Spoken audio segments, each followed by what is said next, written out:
Corporate radar में हम बात करेंगे कोल इंडिया की, और कोल इंडिया के नंबर्स आए Q2 FY22 की बात करें on a consolidated basis year on year हमने देखा है थोड़ा सा डिसअपॉइंटमेंट दिखा है। Revenue is up just about 10%, जबकि उम्मीद थोड़ी ज्यादा थी। एबिटा की बात करें तो down about 1%, expectation was at 4769, however it came at around 3943।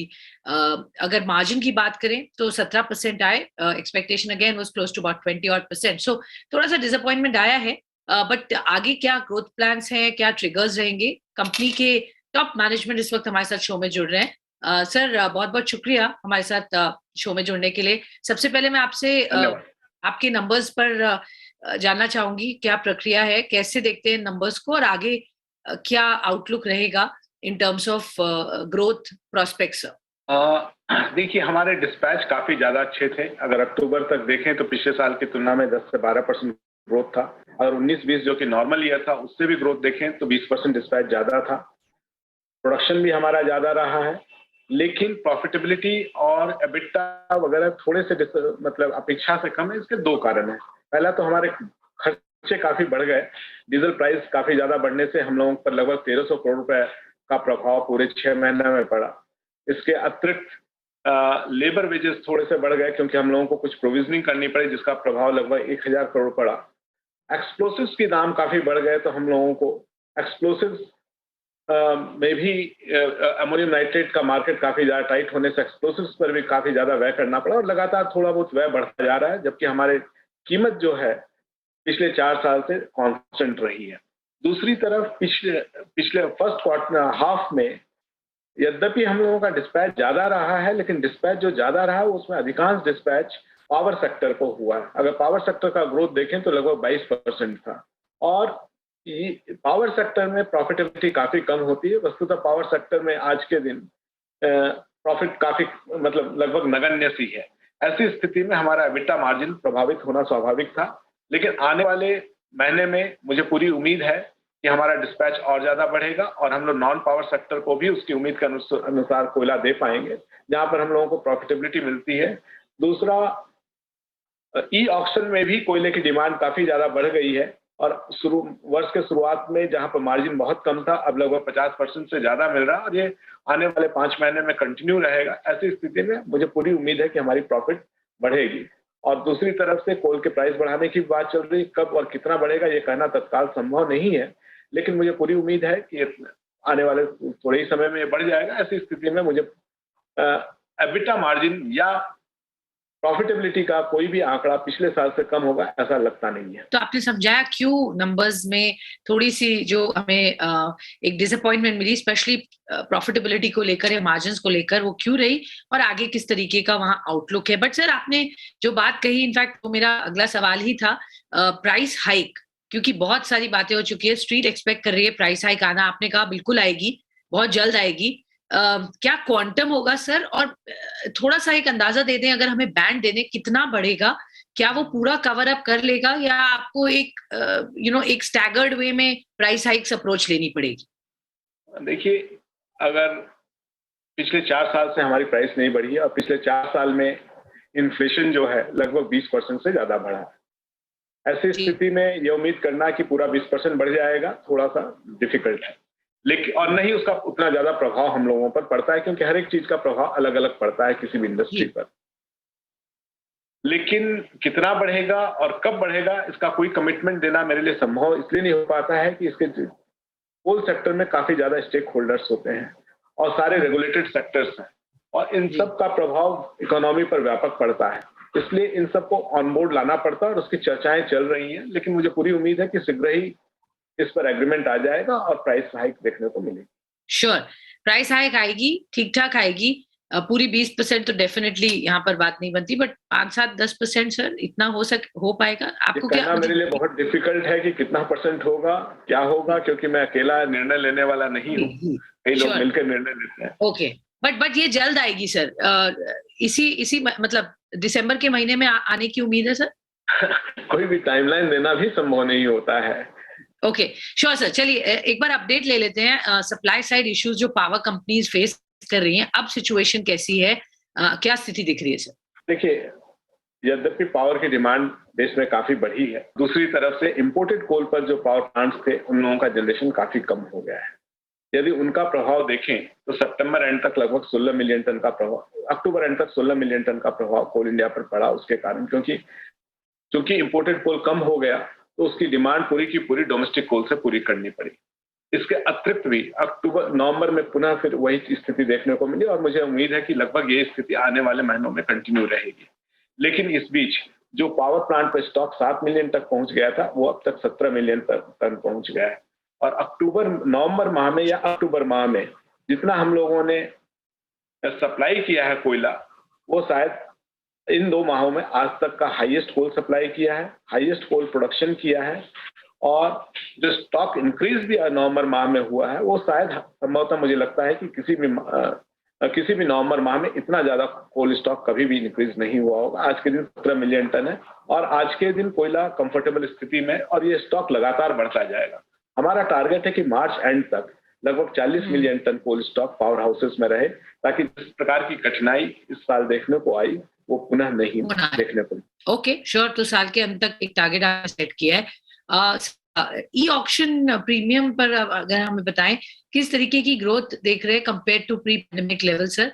Also अगर मैं कंपनी के रिसीवेबल्स की बात करूं, क्या इस वक्त अपडेट है sir? How much are the receivables and क्या गाइडेंस होगी फॉर रिडक्शन सर वहां पर? ई ऑक्शन में लगभग प्रीमियम जो अब आ रहा है वो 50% के आसपास आ रहा है। पिछले साल एवरेज रूप से हम लोगों को 13% ई ऑक्शन में प्रीमियम मिला था।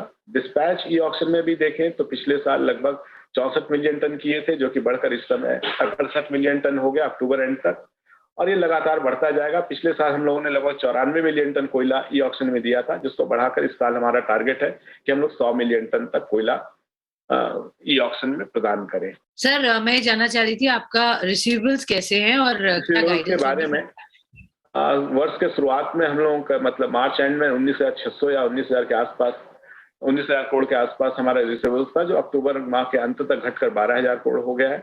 और मुझे पूरी उम्मीद है इस साल के अंत तक लगभग जो नॉर्मल रिसीवेबल रेंज होती थी उसके आसपास हमारा रिसीवेबल्स पहुंच जाएगा। सर वेज हाइक का क्या क्वांटम है सर? थोड़ा सा वहां पर बताएं, how much is that weighing on the company? क्या नंबर है सर वो? वेज हाइक के बारे में अभी नेगोशिएशन बहुत ही प्रारंभिक स्टेज पर है, इसलिए क्या नंबर हो सकता है ये कहना बहुत मुश्किल होगा।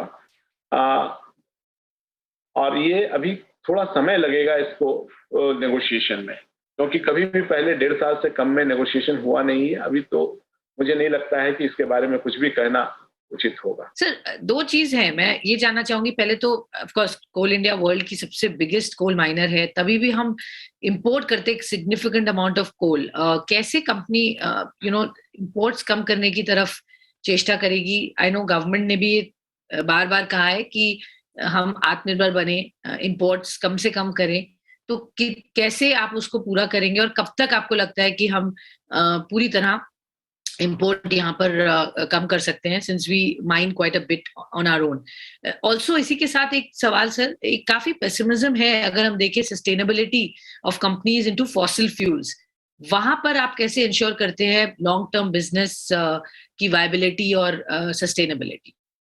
जहां तक इंपोर्ट का प्रश्न है, कोल जो इंपोर्ट होता है 3 कैटेगरी का होता है। पहला अगर विभाजित करें तो नॉन कोकिंग कोल और कोकिंग कोल 2 तरह का कोल होता है।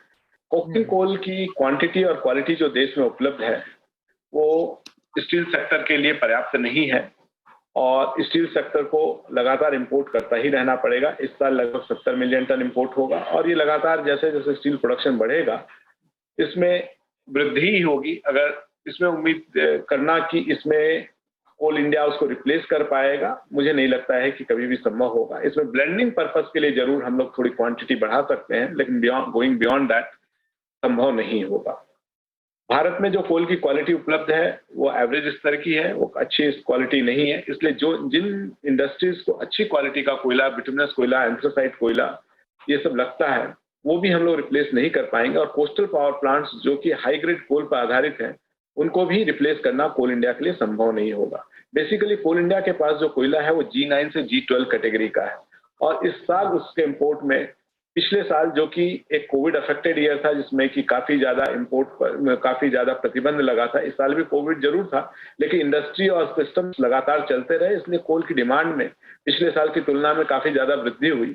उसके बावजूद इंपोर्ट में लगभग इस पर्टिकुलर कैटेगरी के कोयला जो कि कोल इंडिया सब्स्टिट्यूट कर सकता है, उसमें 34% की कमी हुई, जो कि यद्यपि पिछले साल भी काफी कमी हुई थी और इसके फर्दर इस बार 34% कमी हुई है। लेकिन इस पूरे कोल को एक साथ रिप्लेस करना या 1-2 वर्ष में रिप्लेस करना थोड़ा डिफिकल्ट होगा।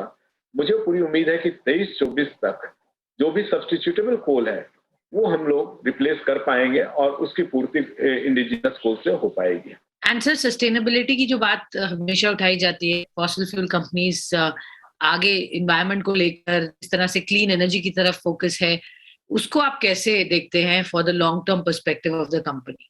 देखिए, कोल इंडिया को भविष्य के बारे में सोचना पड़ेगा। आज तो नहीं, लेकिन 15-20 साल पश्चात कोल की पावर सेक्टर में जो कोल लगता उसमें कमी होने लगेगी। वर्तमान स्थिति में भारत में एनर्जी की कमी, एनर्जी का कंजम्पशन बहुत कम है। दुनिया में जो एनर्जी पर कैपिटा कंज्यूम होती है उसका लगभग आधा हम लोग कंज्यूम करते हैं, और यदि भारत को डेवलप करना है तो हमारा कोल कंजम्पशन, एनर्जी कंजम्पशन बढ़ेगा।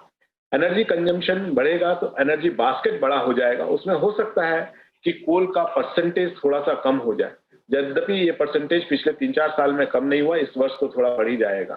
तो लेकिन ये पूरी उम्मीद है कि आने वाले वर्षों में हर साल 1-2% इसमें कमी आएगी, लेकिन ओवरऑल कोल की डिमांड बनी रहेगी एनर्जी सेक्टर के लिए भी, और उसमें लगातार मुझे लगता है अगले 10-15 साल तक वृद्धि होती रहेगी।